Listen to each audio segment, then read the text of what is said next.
pasca UN UNAS itu nggak ada tindak lanjut yang nyata. Logika sederhananya ketika diadakan ujian nasional, kemudian didapati sekolah yang nilainya rendah, maka justru sekolah ini yang harus dibantu. Tapi prakteknya malah sekolah-sekolah yang nilai bagus dapat reward, dapat ini.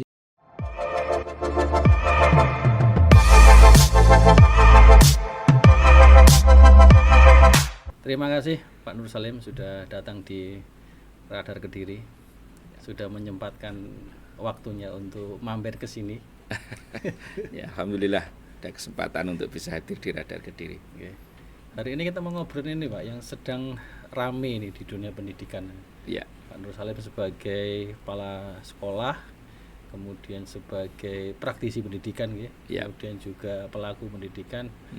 Mengenai wacana kembalinya ujian nasional atau UN setelah kemarin pergantian menteri dari Pak Nadiem Makarim sekarang ke Pak Abdul Mukti. Ya. Ini kan kemarin ramai banget soal bagaimana kalau UN ini dikembalikan lagi ya. Sebagai praktisi pendidikan, sebagai orang yang berkecimpung di dunia pendidikan selama berpuluh tahun, bagaimana Pak Nur Salim memandang ini Pak? Ya. Merupakan hal yang relatif dilematis ya. Satu sisi ujian nasional itu bagian dari mandatori dari regulasi, dari undang-undang. Jadi pemerintah melakukan evaluasi sekali dalam 1 tahun. Dan maka diterjemahkannya dulu menjadi Eptanas, kemudian UNAS, UN itu, dan kemudian dihilangkan diganti AN. Itu di satu sisi. Dari sisi yang lain, anak-anak tidak lagi cukup dengan pengetahuan, sementara di UN itu yang diuji hanya pengetahuan. Fakta di lapangan menunjukkan bahwa anak-anak kita dibutuhkan anak-anak kita lagi membutuhkan attitude yang sangat bagus, karakter kinerja yang sangat bagus untuk menjawab tantangan kekinian.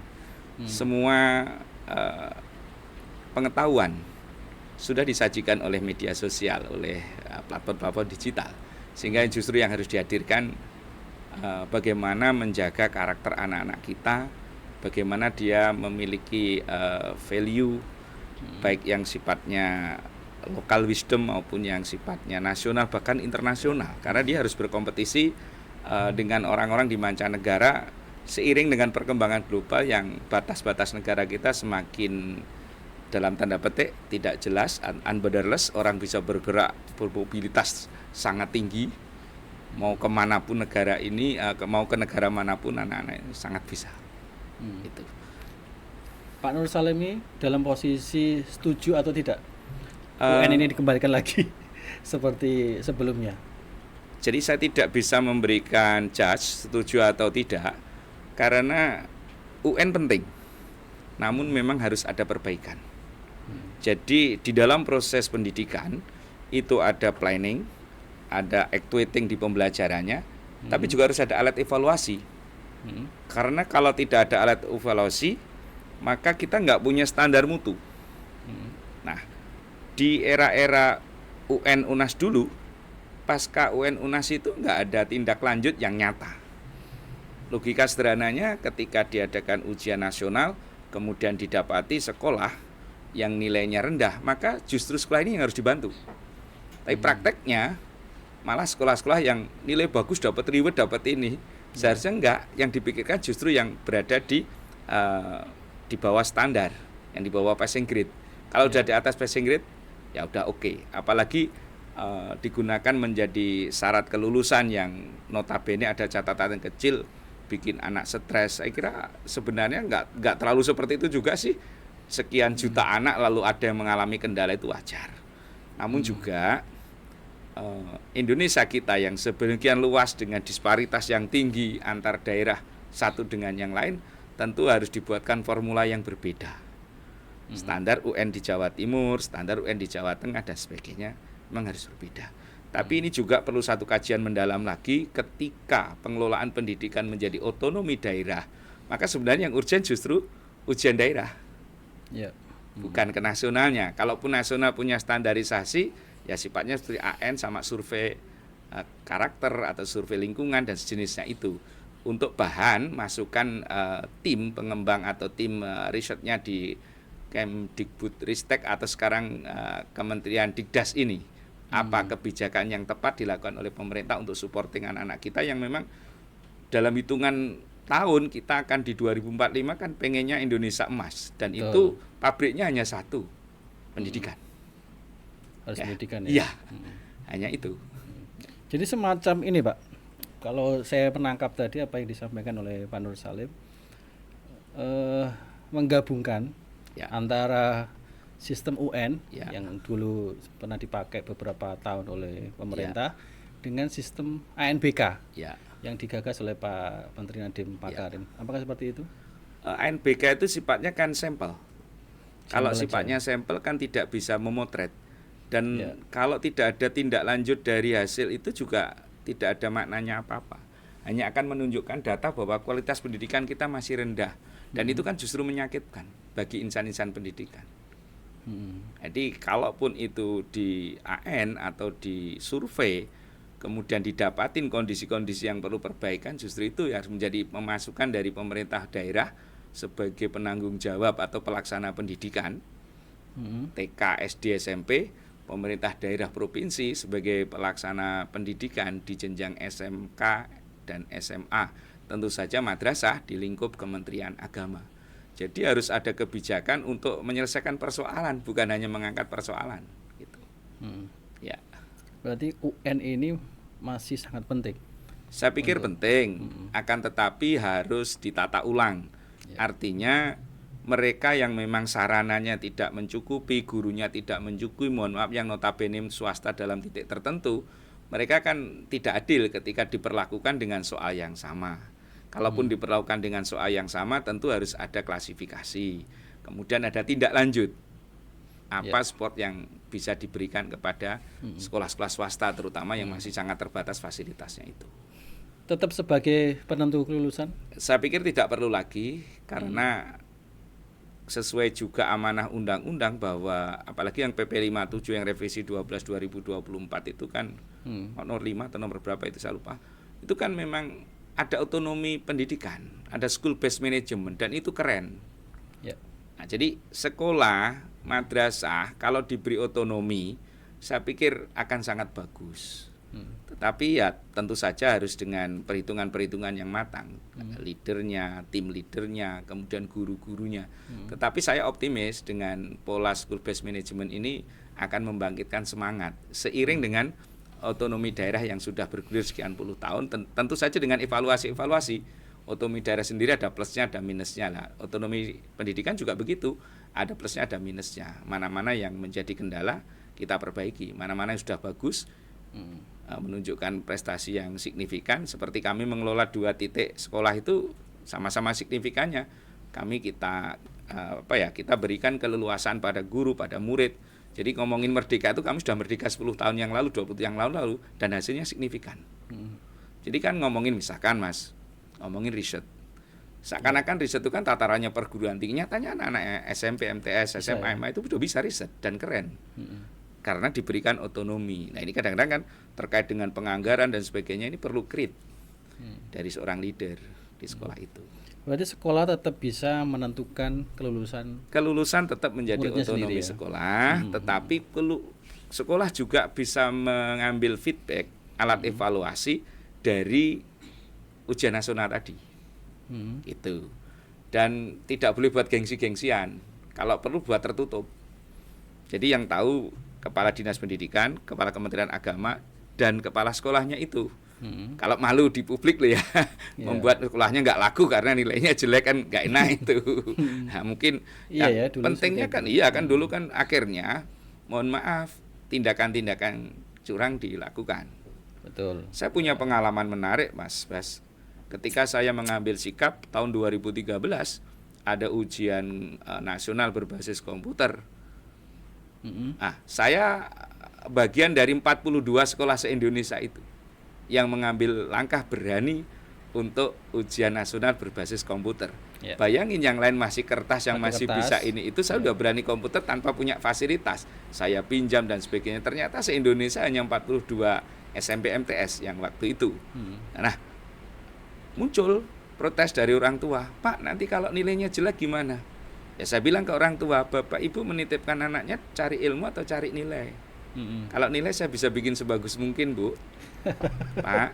Tapi kalau pengennya anaknya berakhlak, berilmu, yuk kita kawal. Justru dengan UNBK ini kita harus lebih rajin berdoa, lebih rajin untuk beribadah, mendorong anak kita rajin belajar. Alhamdulillah signifikan. Rata-ratanya bisa mencapai 8,5 dan itu clear kan, hasil kerja bersama orang tua, guru, manajemen madrasah menghasilkan nilai yang sangat signifikan dengan komputer loh, udah nggak terbantahkan lagi. Ya, apalagi sekarang apa yang saya prediksi dulu, anak-anak sekarang merasakan untuk jadi pegawai dimanapun sekarang CAT. Semuanya pakai komputer. Udah nggak bisa dibohongi lagi kan? Ya. Artinya yang kita siapkan dari awal itu udah pas gitu. Ya. Beberapa orang yang setuju dengan wacana ini, Pak, UN dikembalikan lagi, itu kan salah satu faktornya adalah supaya anak-anak didik kita itu semangat lagi belajar. Betul nggak sih? Ya, saya pikir Pak Nur Sam juga melihat seperti itu. Saya pikir sangat perlu. Hari ini itu ngeri-ngeri sedap. Kenapa, Pak? Saya pernah di jenjang MTS, saya hari ini pegang jenjang aliyah. Bayangkan Pak Bas, tidak ada barikade untuk anak-anak kita. Dia baru ketemu barikade setelah mau masuk perguruan tinggi. Ya.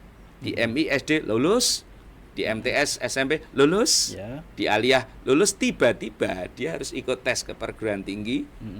UT ujian masuk perguruan tinggi berbasis tes itu. SNBT berat, SNBT. Baru dia terasa beratnya di situ. Karena itu saya pikir memang perlu anak-anak kita ini mulai mengangkat sejak di SDMI-nya, mulai mengangkat di MTS-nya, terukur.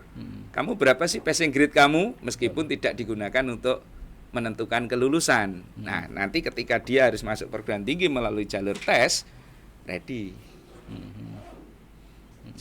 Kita lihat hari-hari ini banyak keluhan dari guru-guru kita di jenjang SMP, SMA, kemampuan calistung anak kita rendah, kalau bahasa sekarang literasi numerasinya rendah. Lalu bagaimana menyelesaikan ini? Kan nggak bisa hanya menyalahkan, karena di SD-nya, karena di MI-nya kan nggak bisa.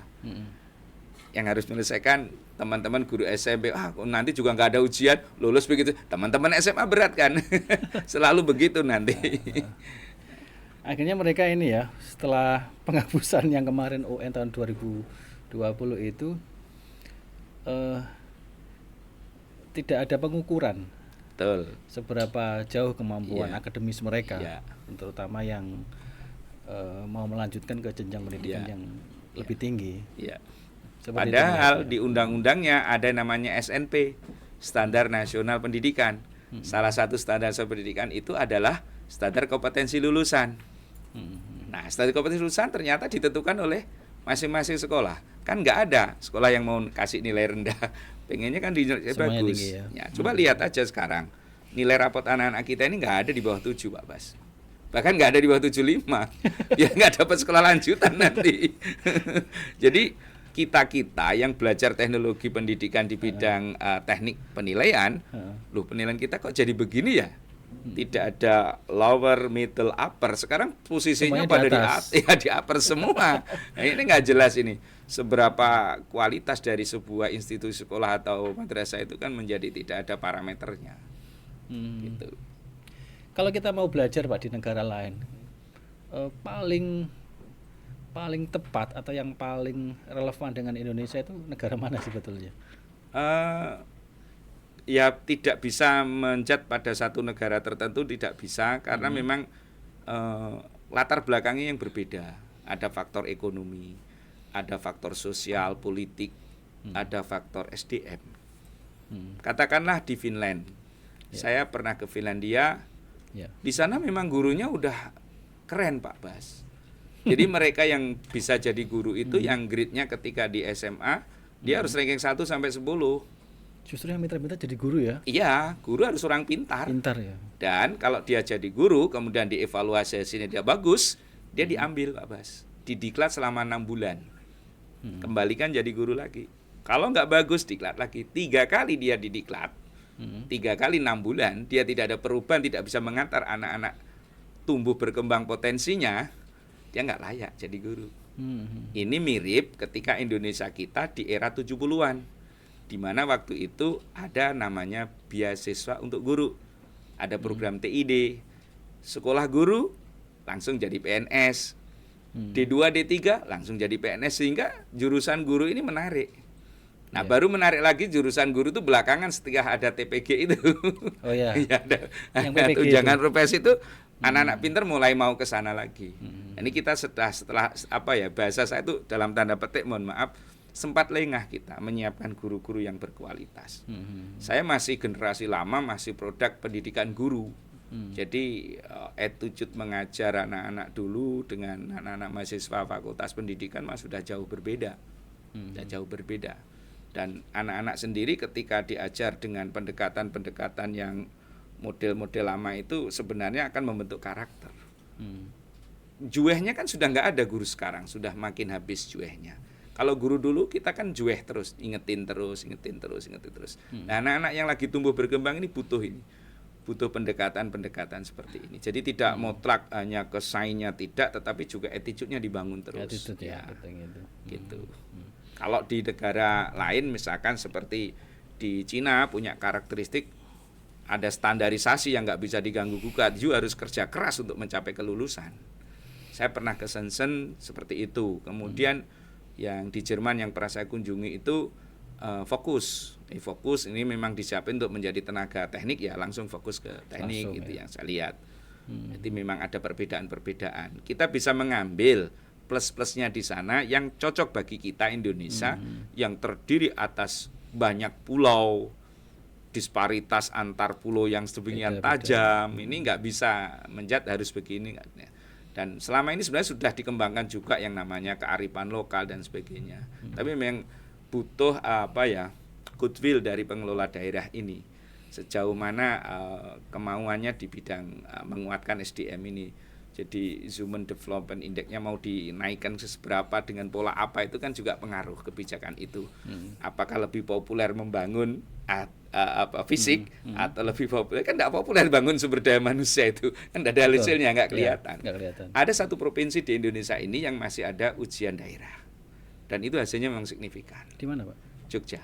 Jogja masih ada ujian daerah, dan hasil ujian daerah itu yang tingkat SD bisa untuk ke SMP. Itu kebijakan khusus Jogja. Tapi bisa dicontoh daerah lain gitu. Saya pikir tidak ada masalah, namanya otonomi daerah kan, daerah punya keleluasaan ya, punya hak untuk menentukan. Kementerian Pendidikan atau Kementerian Dasar dan Menengah hari ini itu kan pembuat regulasi. Sedangkan yang menyelenggarakan pendidikan ada pemerintah kota kabupaten, ada pemerintah provinsi, ada Kementerian Agama. Ada sebelah lagi pondok pesantren kan masuk di lingkup Kementerian Agama juga. Jadi penyelenggara pesantren itu banyak, penyelenggaranya itu banyak. Tetapi regulasinya datang dari sana. Katakan regulasi tentang kurikulum yang membuat Kemendikbud lah dulu, Kemendikbudristek. Sekarang yang Kemendikdas itu, nah, ketika mempraktekkan kan tiap daerah punya krit sendiri-sendiri.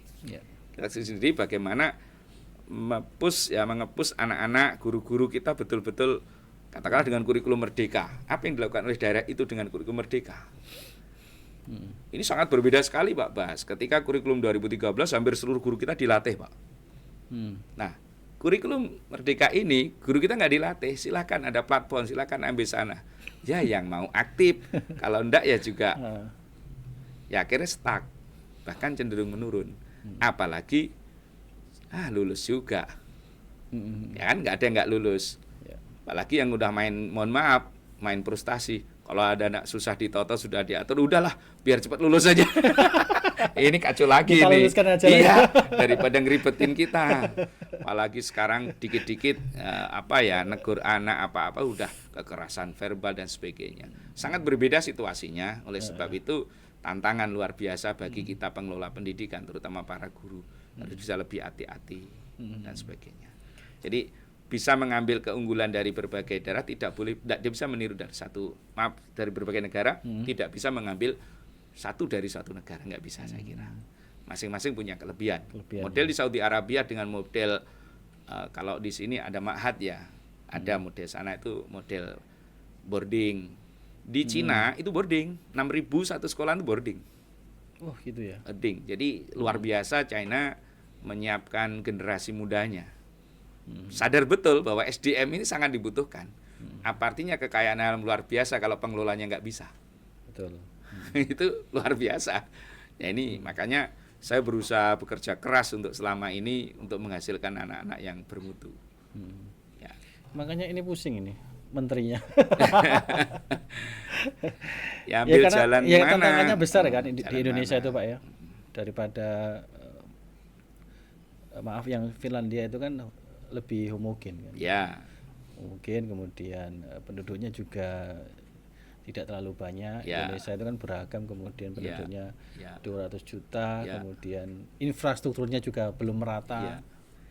Dan pendidikan itu kan tidak berdiri atau berada di ruang kosong. Ada banyak hal yang melingkup. Kebijakan-kebijakan itu sangat mempengaruhi.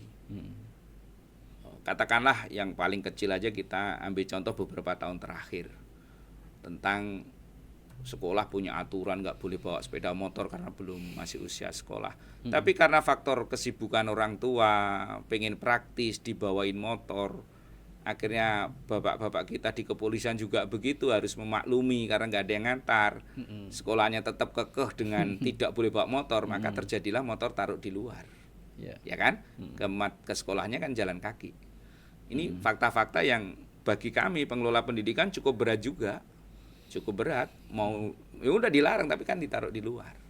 Belum lagi kalau disambung-sambung lagi, coba kalau pakai logika, mau nggak orang tua kalau naruh 2.000 taruh di dalam tapi nanti dikumpulin duit untuk bangun kan juga masalah juga kan. Jadi banyak faktor yang melingkup dunia pendidikan itu saya pikir bukan berdiri sendiri. Banyak hal, belum lagi di sekeras apa di dalam sekolah itu dilarang merokok, begitu di luar sudah sebegitu bebasnya dan sebagainya. Benar-benar berat dunia pendidikan. Padahal yang ditunggu-tunggu yang namanya bonus demografi ya itu tadi pabriknya pendidikan yang berkualitas. Ya. Menyiapkan anak-anak ini supaya mereka lebih unggul. Sekarang kita bicara soal ini juga jadi salah satu wacana yang sekarang sedang diperbincangkan Pak, soal penghapusan sistem zonasi. Iya, kira ya di media. Ya, kan, sistem zonasi ini kan sejak 2018 ya penerapan sistem zonasi. Jadi anak-anak yang dekat sekolah itu terakhir berapa? 50% ya kuotanya. Ya, sampai 50% bisa sekolah di dekat kediaman mereka. Pak Nur Salim melihat zonasi ini bagaimana? Apakah memang perlu dihapus atau ini sebetulnya sistem yang bagus untuk pendidikan kita? Ya, setiap kebijakan tentu tidak serta-merta. Itu dulu sudah melalui proses yang panjang. Mimpi beliau yang mengidekan zonasi itu kalau tidak salah Pak Muhadjir ya waktu itu. Pak Muhadjir, ya. Kepengennya sekolah itu unggul semua. Ya. Jadi ya logika yang sangat bagus kan. Tapi praktek di lapangan kan tidak bisa. Just bahwa sekolah ini lebih unggul dari yang itu sudah sedemikian terlalu lama mendarah daging ya udah terlalu lama, jadi agak susah. Maka yang terjadi di lapangan seperti itu tadi. Jadi orang berbondong-bondong tetap menuju sekolah yang unggul karena jalannya sekarang zonasi. Maka untuk memasuki sekolah itu tidak lagi les atau belajar sungguh-sungguh, kan harus segera pindah penduduk. Ya, makanya kan yang ditudik kan tetap sekolah itu. Nah, cara masuknya sekolah itu sekarang kok pakai ini. Nah, cara ini akhirnya dicari orang tuanya, cari anaknya. Setahun sebelumnya segera pindah nyari alamat, kan seperti itu. Jadi tidak diterima bahwa itu sebuah sistem yang bisa jalan. Dan itu kalau saya lihat, kalau nggak salah seperti Finlandia. Jadi di Finlandia itu baik di Helsinki, di Joensuu, di Turku itu anak pindah-pindah mutunya sama, Pak. Jadi ada ujian nasional, kalau kita ada ujian nasional di sana. Ada ya? Iya, ada untuk standarisasi. Hanya pada mapel tertentu standarisasi. Kalau sekolah ini nggak bisa pada standar, mesti ditanya oleh penanggung jawab pendidikan, menterinya, ngapain lu kok nggak bisa ini? Masalahnya apa? Kurang apa sarananya? Tapi juga sekali lagi nggak bisa dipotret secara utuh. Kenapa? Pajaknya tinggi loh Mas, Finlandia itu. Betul. Iya, pajaknya tinggi. Ya. Pajak kita kan masih kisaran 10-11,5 itu aja, dan itu pun belum semuanya tertib. Jadi pendapatan negara kan juga pengaruh dan sebagainya. Gitu. Belum lagi yang di daerah pedalaman. Saya pikir ya secara regulasi yang dibuat dulu tujuannya bagus, namun praktek di lapangannya memang ada seperti itu. Kemudian tidak boleh lupa juga ada saudara kita di lingkup madrasah. Madrasah itu tidak bisa main zonasi, terutama kota-kota yang dikenal dengan kota santri macam Jombang itu kalau ada zonasi bisa habis itu. Ya pindah alamatnya ke pondok itu. Yang dekat pondok ya Pak? Iya kan Jombang itu kan hampir semuanya di dekat pondok kan itu ada MAN 3, ada MAN 4 itu di lingkup pondok semuanya gitu. Jadi kita juga nggak bisa memungkiri bahwa kehadiran negara kita Indonesia itu juga atas perjuangan para ulama-ulama dulu yang punya pesantren itu harus nggak bisa dipungkiri kan, itu realistis sekali. Masih relevan Pak zonasi ini? Ya relevan pada tataran tertentu, harus disesuaikan dengan kondisi daerah. Katakanlah Kediri dan Nganjuk, Kediri kota, kabupaten agak susah Mas disamakan. Kota Kediri yang ruang lingkupnya hanya 3 kecamatan, dan ada 3 sekolah dalam satu titik tertentu. Betul. Ada SMA 1, SMA 2, dan SMA 7. Ya, satu titik tertentu. Dia tidak menyebar secara merata, dan itu secara historis kan seperti itu, nggak bisa diubahkan, sejarah itu kan nggak bisa diubah. Ini sangat berbeda dengan Kabupaten Kediri. Yang 2 SMA kan hanya ada di Pare, SMA 1 dan 2. Yang lain per kecamatan. Oke lah, yang per kecamatan kan gampang. Kamu anak Ngandiluih, ya sekolah di Ngandiluih kan gampang kalau seperti itu. Beda lagi Nganjuk. Ini baru kita di Sekar kita saja sudah seperti itu. Ya, mesti perlu kebijakan-kebijakan tertentu. Dan yang penting orang tua, kemudian kepala sekolah, guru itu bisa menahan diri. Kalau memang spek anaknya nggak bisa ke yang situ, ya jangan dipaksa-paksakan. Nah, grade dia seberapa itu harus realistis. Tapi kan nggak mudah seperti itu. Nggak mudah. Maka akhirnya itu tadi muncullah angka-angka yang harus 90. Akhirnya kan bisa jadi guru tutup mata atau nanti disuruh merubah biar bisa diterima di SMA sana, jalur prestasinya. Sistem itu udah dibuat sedemikian bagus sebenarnya. Cuma lagi-lagi praktek di lapangan tidak semua orang bisa menaati gitu loh. Kalau di madrasah yang kami kelola kan memang tidak mengenal zonasi. Tidak ada zonasi kalau madrasah. Ya. Zonasinya Indonesia. Jadi murid kami ada dari luar Jawa dan sebagainya. Dan lebih bagus seperti itu loh Pak. Ya, sepertinya ya. Ada titik positifnya. Tetapi kan mengelola madrasah dan sekolah kan memang juga berbeda. Kalau di madrasah itu 95% swasta, 5% negeri. Kalau sekolah itu 90% negeri, 10% swasta. Sehingga pemerintah betul-betul bisa masuk, bisa menata dan sebagainya. Jadi memang beda. Apalagi kelahiran madrasah rata-rata kan berlatar belakang dari yayasan, pesantren kan begitu. Beda dengan sekolah yang memang dari awal sudah didirikan, ada gurunya dan sebagainya. Itu juga mandatori undang-undang kan gitu. Ya. Ini yang bingung kan SMA favorit ya, yang dulu dianggap favorit, dianggap sekolah unggulan. Jadi ketika ada sistem zonasi ini, mereka nggak bisa memilih kualitas income-nya. Inputnya ya. Inputnya ya. Tapi sebenarnya saya dengar dari banyak guru itu tetap kepengen fair. Dalam arti oke lah sekian persen yang zonasi, tapi jangan dimasukin yang memang seharusnya dia tidak berhak zonasi. Itu kalau caranya begitu dia masih berjaya. Kemudian yang prestasi, betul-betul prestasi murni. Kalau dari masing-masing sekolah, mohon maaf dari sekolah A nilainya 90. Jamin nggak dengan B 90 sama? Enggak. Kalau angkanya sama Pak Bas. Cuma kan di sana prosesnya gimana untuk mendapatkan 90? Kualitas soalnya seperti apa? Proses pembelajaran seperti apa itu pengaruh. Ngaruh sekali itu. Kalau angkanya bisa sama gitu. Makanya di dalam teori pendidikan itu kalau yang kurikulum 12 ada KKM, kriteria ketuntasan minimum. Nah, ini passing grade yang harus dicapai oleh seorang guru. Biasanya guru-guru kita juga ada yang komitmen untuk mencapai itu, ada ya udahlah daripada repot-repot suruh ngeremedi langsung dikasih di atas KKM. Sekarang diberikan kelulusan pada guru dengan KKTP itu. Ya. Jadi kriteria ketuntasan capaian tujuan pembelajaran itu guru sendiri mendesain dengan memperhatikan inteknya, sarana sekolah madrasahnya dan sebagainya. Sudah bagus-bagus semua sih. Cuma pada implementasinya tidak ada komitmen yang tinggi untuk bagaimana memberikan yang terbaik. Harusnya kita ini memang harus terbuka. Direncanakan pembelajaran yang bagus, dilaksanakan pembelajaran yang bagus, hasil UFASIL ini boleh dipublish kepada anak-anak. Lu nak, capaianmu, apa yang bisa bapak atau ibu bantu agar kamu bisa sampai ini? Ya. Kamu kan kepengennya di kedokteran, berarti kamu harus kuat dong di kimianya, di biologi, di matematikanya, di bahasa Inggrisnya. Yuk ibu bantu belajar dan belajar. Itu kan sebenarnya ini yang kita harapkan. Jadi memanusiakan manusia, pembelajaran atau pendidikan yang humanis. Ini yang akan mengantar anak-anak kita nanti ketika jadi orang pun juga mempunyai karakter sosial yang bagus, tidak egois. Ya. Gitu. Dan ini sebetulnya pengaruhnya juga dengan standar nilai yang di UN tadi. Iya. Ketika UN tadi ditiadakan, sekolah juga sulit mengukur. Ya. Betul ya, Tidak punya parameter. Ya, tidak punya parameter. Tidak semua guru kita ini mempunyai, mohon maaf ya, skill untuk bikin soal yang bagus. Bikin soal itu lebih sulit dari ngajar, Pak Bas. Oh gitu ya, Pak. Ya. Ngajar gampang. Pokoknya Bikin ngomong soal udah ngajar. susah, iya. Tapi bikin soal, Pak Bas, sulit.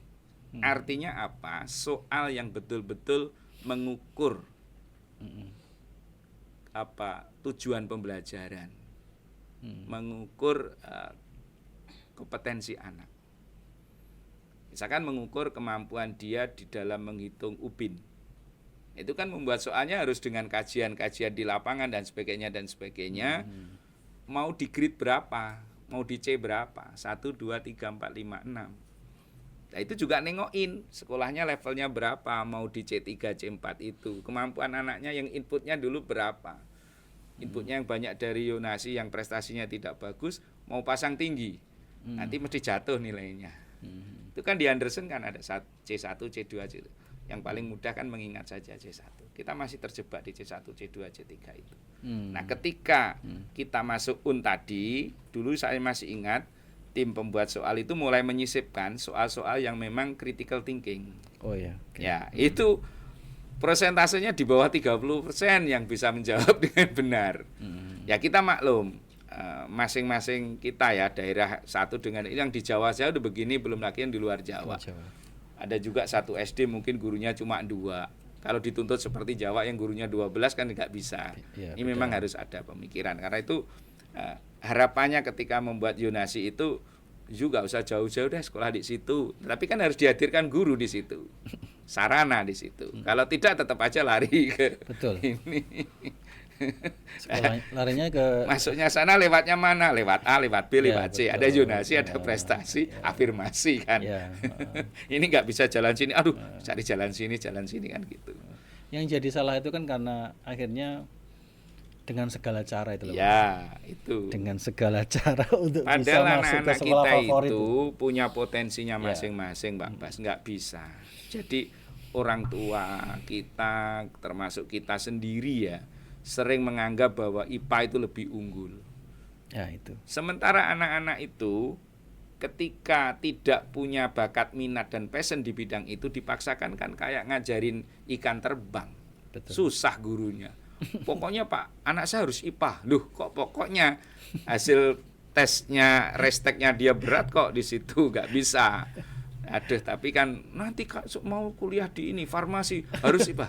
Loh anaknya loh akuntansinya yang keren kok malah di situ. Ini sering-sering orang tua tuh kita diskusi panjang menjelaskan, sudahlah Bu, Pak, kalau jadi orang di bidang apapun pokoknya expert itu laku. Kalau di situ dengan kemampuan biasa-biasa juga nggak laku. Waduh, susah memberikan pengertian seperti itu. Jadi hari ini saya itu menjawabnya dengan ekstra. Jadi kami gelar ekstra sebanyak mungkin agar bakat minat itu bisa tersalurkan. Nah itu alhamdulillah memang cukup signifikan sih Pak. Untuk kompetisi-kompetisi dalam 1 tahun kita bisa ngoleksi lebih dari 200 penghargaan. Jadi hampir anak-anak kita ini dapat penghargaan. Di situ passion dia kejawab, critical thinkingnya dia jalan, kreativitinya dia jalan. Karena kalau di dalam pembelajaran itu masih kita terjebak ke kognitif.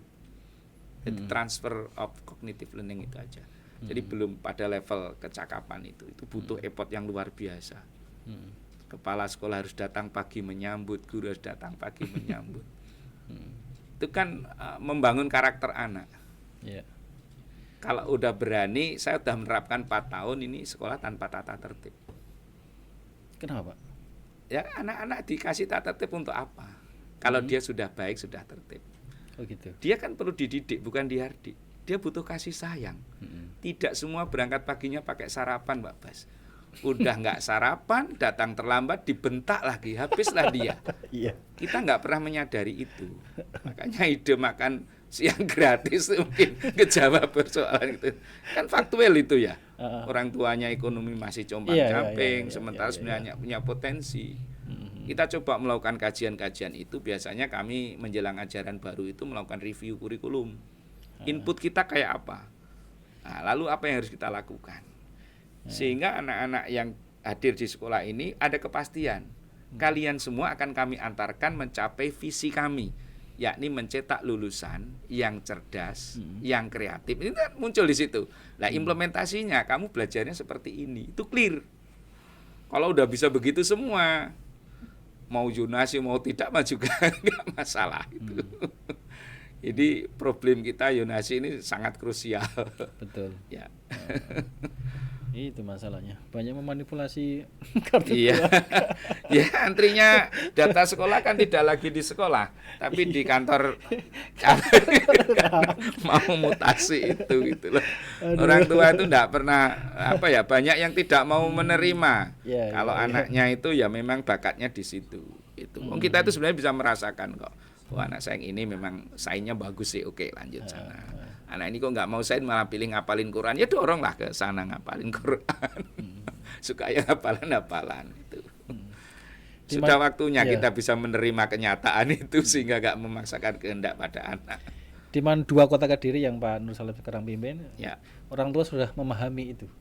Saya selalu hadirkan orang tua di awal tahun. Mulai dari bagaimana madrasah ini kami kelola dari manajerialnya, layanan apa yang didapatkan oleh anak-anak, sampai support apa yang harus dilakukan oleh Bapak Ibu orang tua siswa.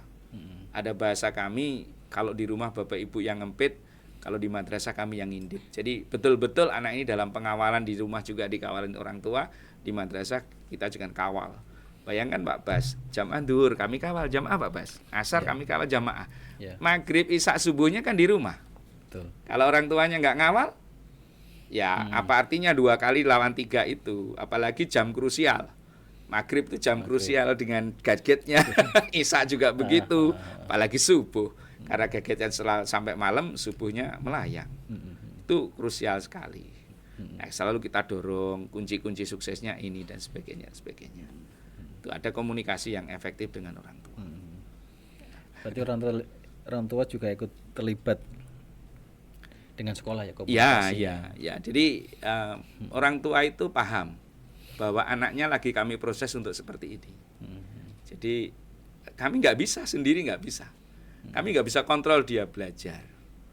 Apalagi sekarang dengan pola zonasi, nggak ada ujian, nggak ada kenaikan kelas, anak-anak cenderung tidak mau dikasih PR. Kalau tidak dikasih PR, ujungnya juga nggak belajar. Biar senang-senang, nggak bisa Pak. Kita butuh kerja keras, butuh belajar sungguh-sungguh. Tetap ada PR. Ya, dalam bentuk yang signifikan. Tidak PR yang sifatnya menghukum. Mohon maaf, kadang guru itu secara emosional diajar rame aja kasih PR yang banyak. Ini kan tidak bagus ini udah nggak bener ini. Jadi ada memang tataran yang harus melalui kajian ya. Mereka harus di rumah belajar. Contohnya begini, misalnya guru ekonomi. Mungkin di antara mereka kanan kirinya ada toko, kemudian orang tua mungkin jualan. PR-nya harus bentuk kajian terhadap apa yang ada di lapangan itu. Coba anak analisis itu. Dari mana kulakan bapakmu, ibumu itu barang-barang, berapa ambil keuntungan, apa risiko nggak lakunya. Itu kan lebih mengena. Toh prakteknya orang tua itu kan kebanyakan ini anak-anaknya kan ngikuti jejak orang tuanya. Orang tuanya guru cenderung ke guru. Orang tuanya dokter cenderung ke orang tuanya dagang, cenderung seperti itu kan. Kita kembalikan passion dia. Nah, kita hanya membekali bahwa untuk mencapai itu butuh support, namanya tahajud, butuh support, namanya duha, butuh support itu. Kita ngedorongnya di sana yang tidak bisa dilakukan oleh AI. Kalau pengetahuan AI udah jawab, Tapi memberi contoh yang baik ya kan nggak bisa. Nggak bisa. Di Man 2 Kota Kediri sudah menerapkan yang full day school itu atau Kalau full day school di madrasah itu secara umum sudah sebelum ada geger full day school Pak sudah Sudah full ya? day school Pak Bas. Kalau di SMA JP-nya per minggu kan cuma 41 ya. ya Kami 51 Pak. Mas satu? Itu kalau kami masuk 5 hari pulangnya jam 5 Pak. Kami tetap 6 hari. Itu aja saya lihat anak-anak begitu habis asar selesai jam ke-10 udah lapangan penuh tuh ekstra A, ekstra B Ekstra ya? udah iya. Dan mereka sudah menemukan passionnya di situ. Tugas kami kan tinggal mendampingi. Kreatif mereka luar biasa. Kalau dulu ngajarin tari Pak Bas, kami harus datangin guru tari. Sekarang mereka pakai video Pak. Kami nggak usah ngeluarin biaya, udah kreatif sendiri. Kemarin yang mau tampil parade drum band, dia browsing tuh di drum band. Kok dapat nak dari mana? Dari ini Pak. Insya Allah luar biasa. Jadi sebenarnya kita sangat diringankan kok. Tinggal kita ngarahin, nak harusnya kamu begini. Udah berhenti dulu, udah waktunya sholat. Kita tugasnya di situ lah. Tapi jangan ditinggal anak-anak. Tetap didampingi. Iya. Kalau ditinggal mohon maaf, apalagi jenjang SMA ya, lain jenis bicaranya dengan lain jenisnya itu yang kita waspadai. Kita waspadai betul ya. Tentu kalau dengan 1.500 anak ada error 1 2 itu manusiawi lah. Iya. Kita nggak bisa memungkiri dia backgroundnya macam-macam. Berbagai macam ya. Macam latar belakangnya. Tapi kita nggak boleh bahasa dalam tadinya nggak lengah lah, kita terus harus. Jadi kami biasa pulang jam 4:30, jam 5. Anak-anak gerbang mau kami tutup, ayo pulang baru dia habis dari madrasah. Kalau dia cuma duduk-duduk atau main-main sudah kami usir Pak. Tapi karena saya melihat realitas dia lagi ekstra betul, ya sudahlah silahkan. Yang volley ya volley, yang futsal yang kita siapin fasilitas itu. Jam pelajaran tetap sampai siang, kemudian sorenya mereka semuanya ekstra. Iya, ada itu kan dulu dibuat full day itu di kota besar kayak Jakarta itu kan hari Sabtu bisa bersama keluarga, bisa wisata. Kalau di kota seperti kita kan hari Sabtu orang tua juga banyak yang bekerja. Ya. Nah itu maksudnya di hari Sabtu biar bisa santai, bisa istirahat. Nah ujungnya anak-anak kita sekarang istirahatnya apa ya paling pegang gadget sudah. Makanya daripada untuk itu ya. Alhamdulillah orang tua juga sepakat kita tetap masuk 6 hari. Kalau Jumat sama Sabtu cuma sampai jam 12, jadi Jumat sore itu full kegiatan ekstra, Sabtu sore full kegiatan ekstra. Di sela-sela itu di Senin, Selasa, Rabu sore itu masih ada anak-anak itu antara jam 3 sampai jam 5 itu masih kegiatan yang memang membutuhkan skill tinggi. Kayak drum band kan nggak bisa sekali 2 kali, berkali-kali latihan. Riset harus dia tekun di laboratorium dan sebagainya. Ya tugas kita melayani. Jadi Pak Bas, saya pikir anak-anak sekarang generasi Z ini pendekatan kita yang harus berubah, tidak lagi pendekatan yang menghukum, tapi pendekatan ainur rahmah, pandangan yang penuh kasih sayang. Itu sila kuncinya itu. Anak-anak kita nggak bisa dihukum, dia pakai logika.